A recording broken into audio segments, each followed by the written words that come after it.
If you'd asked me a year ago what nystagmus was, I couldn't tell you beyond the basics, other than it's an eye condition that I was born with, and it causes rapid and uncontrollable movement of the eyes. This mindset had worked for me, and for the most part the eye condition hadn't caused me any significant grief. Until now. At the age of 22, I found myself being significantly inconvenienced by the condition, and my lack of ability to drive at the core of it. This year, I decided to turn the lens onto a topic that was close to me, and explore what it's like to work and play in a world with nystagmus. In this film, with the help of some incredible people, I set out to answer what it's like to live, work and play with nystagmus.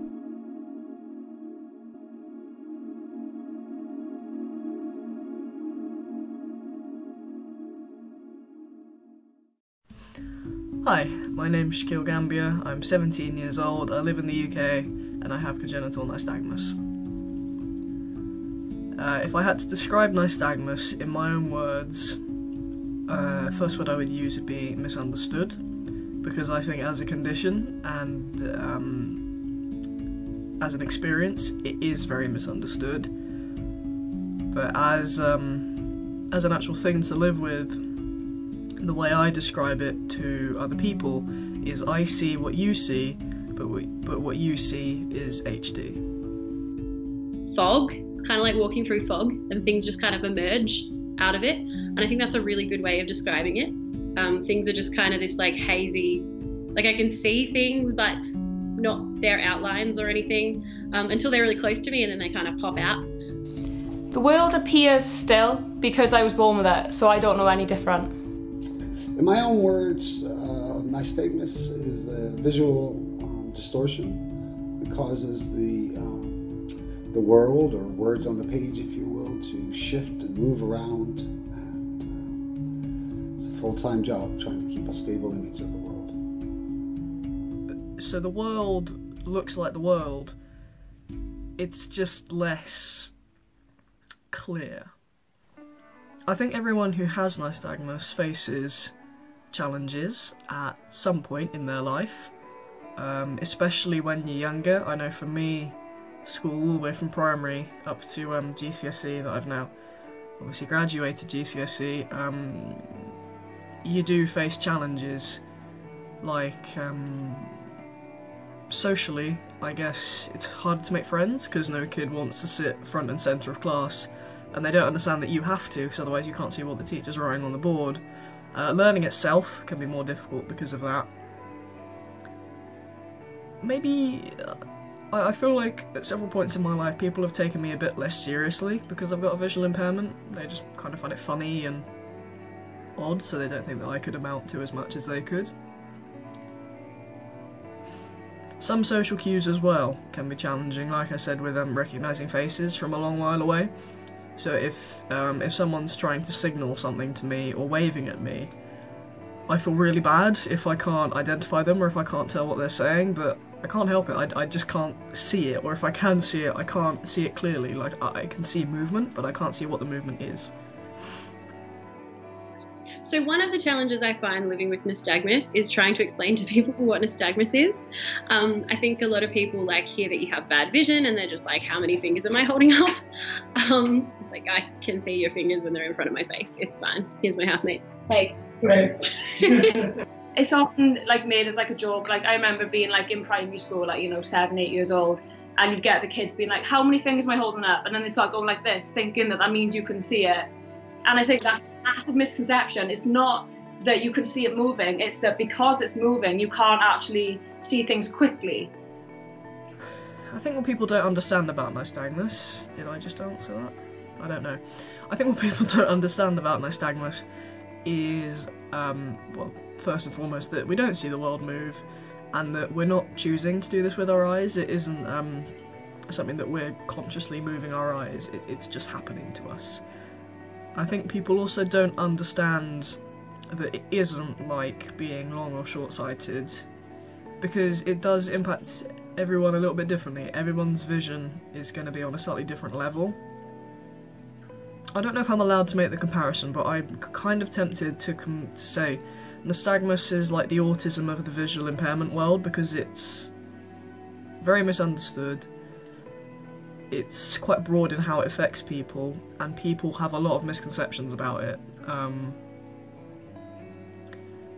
So as they say, if you've met one person with autism, you've met one person with autism. If you've met one person with nystagmus, you've met one person who experiences their life with nystagmus. The main challenge I face living with nystagmus is not being able to drive. I live in a small valley where there's not even a train line, so it can be difficult to get anywhere really, but I try not to let that stop me. Thankfully, support's around, so I've got like a bus pass that actually allows me to go places and to still do things with my life. That I'd say is the main issue. Anything else, like in terms of just not being able to see extremely well, or like depth perception and like judging distance, I just get on with it and I'm deemed a bit clumsy. I went on a film course recently with the BFI, and one thing I learned very quickly is if you want to work in the live action film industry, you need to drive a car. Now, I can't speak for everyone with nystagmus, but I can't drive a car, and I never will be able to. Which isn't unexpected, because I guess I always knew that, but it is one of the things that's been hardest to overcome, especially now as I'm 17, so all my mates are getting driver's licenses, and I am just unable to. So, can't work in the live action film industry, or can't work in any career that requires you to move around a lot unless there's buses everywhere. But it does limit your career path, because you need to find a career that's maybe less mobile, because otherwise you will struggle. And also things like more abstract careers. I recently found you can do an apprenticeship with the RAF for a photographer, a military photographer, which sounds awesome, as I'm big on art and photography and media and film, which I love being, because I find it ironic how, you know, visually impaired but want to go into the creative industry, and that's something I love about my nystagmus and my life. But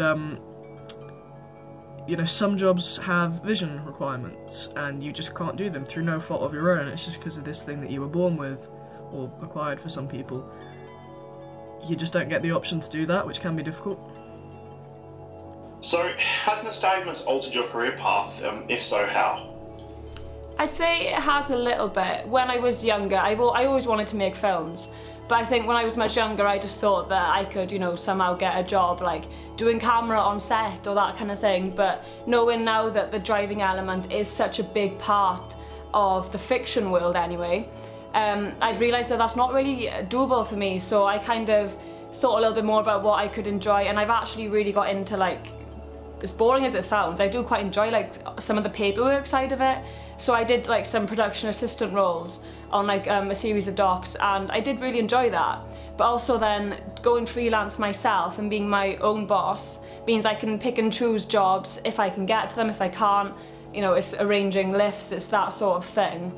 And I've really got into documentary, and that's definitely what I want to focus on.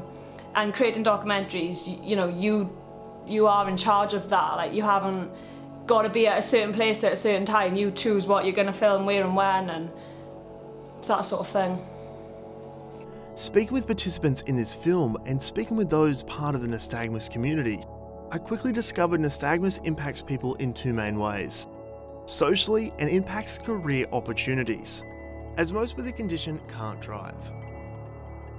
Despite the situation looking quite grim, participants in this film share a common attribute. It's that of strength. Despite facing setbacks throughout life and being presented with challenges, they seem to find a way to overcome their setbacks and carry on to live a prosperous life. Having said that, the issue of transportation still exists, but hopefully not for much longer. The answer to this will likely come from tech giants in Silicon Valley, who are all in a multi-billion-dollar race to be the first to put fully autonomous vehicles onto our roads. To learn more, I reached out to Chris RIDDELL. Chris is a global futurist and TV commentator. Chris spoke to me about what self-driving technology is and the impact it'll have not only on society, but those who can't drive.